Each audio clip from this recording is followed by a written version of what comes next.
We constantly hear that renting a house is throwing your money away, but with mortgage rates sitting near 20-year highs, locking yourself into a 30-year loan can feel like taking on a crushing financial weight. The problem is how we usually make the decision. We take a monthly rent check and compare it straight against a full mortgage payment, even though those two numbers represent different financial commitments. To figure out which option actually leaves you wealthier, we need an apples-to-apples baseline. We have to strip away the equity and look exclusively at unrecoverable costs, the money you spend every month that you will never see again. For a renter, calculating unrecoverable costs takes about 2 seconds. You write a check for $2,000, hand it to your landlord, and 100% of it disappears from your net worth forever. This diagram shows the other side of the equation. A homeowner's unrecoverable costs are heavily disguised, split across 4 distinct pillars: property taxes, general maintenance, mortgage interest, and lost investment opportunity. We can calculate exactly how much these hidden costs drain from a buyer every year. It's called the 8.71% rule, and it gives you a strict mathematical break-even point for your specific zip code. But the math alone isn't enough. We also have to factor in human behavior, because the way we actually spend our money rarely lines up perfectly with a spreadsheet.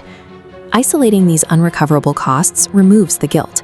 You can evaluate the choice between renting and buying as a specific financial strategy, rather than a societal expectation.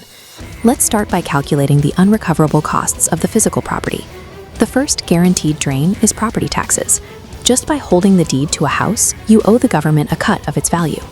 Across the United States, the average residential property tax rate is 1.11% every single year.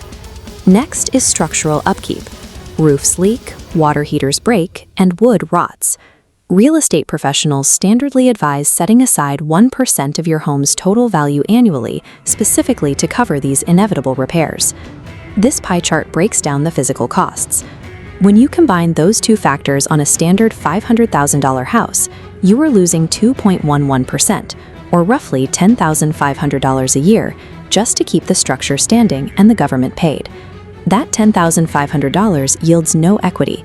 It is pure unrecoverable cash that vanishes annually, acting exactly like a rent check.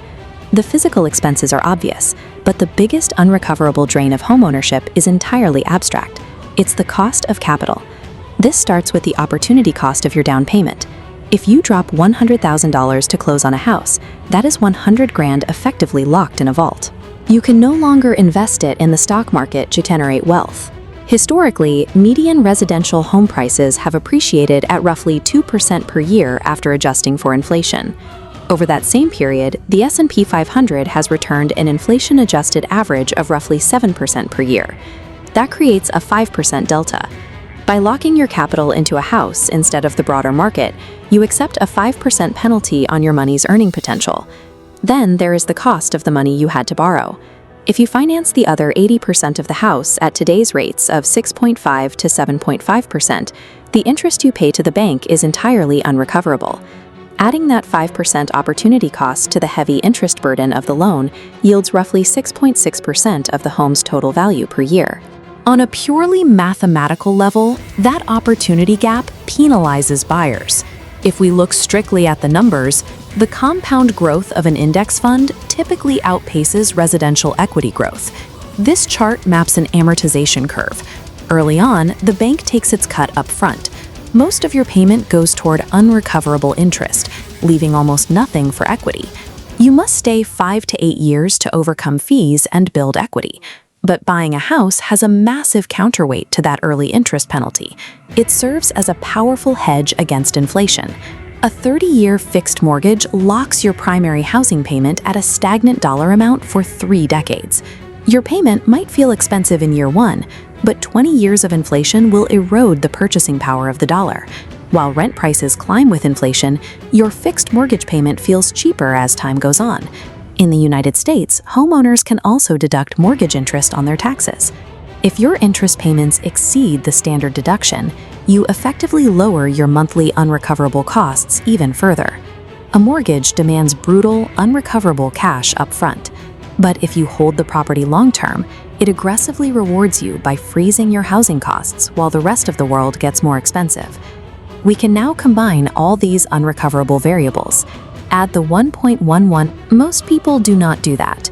Relying solely on a strict mathematical formula ignores the reality of how humans actually spend their extra cash. This decision tree maps out the behavioral reality of the choice. To know if you should follow the 8.71% rule, you have to audit your own habits. First is the mobile optimizer. You plan to relocate in under 5 years, and you possess the strict financial discipline to funnel your rent savings directly into index funds, rather than spending it on lifestyle upgrades. Avoid buying. The transaction fees and unrecoverable front-loaded interest will actively destroy your net worth over a short timeline. Second is the stability seeker. You plan to stay in your city for 8 years or more.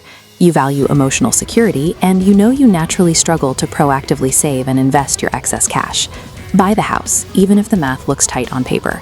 For this profile, the mortgage acts as a forced savings mechanism. It overrides human irrationality and mechanically converts your housing payment into equity over time. Renting guarantees flexibility and shields you from surprise $10,000 repair bills. Owning grants total control over your property and actively fights off inflation.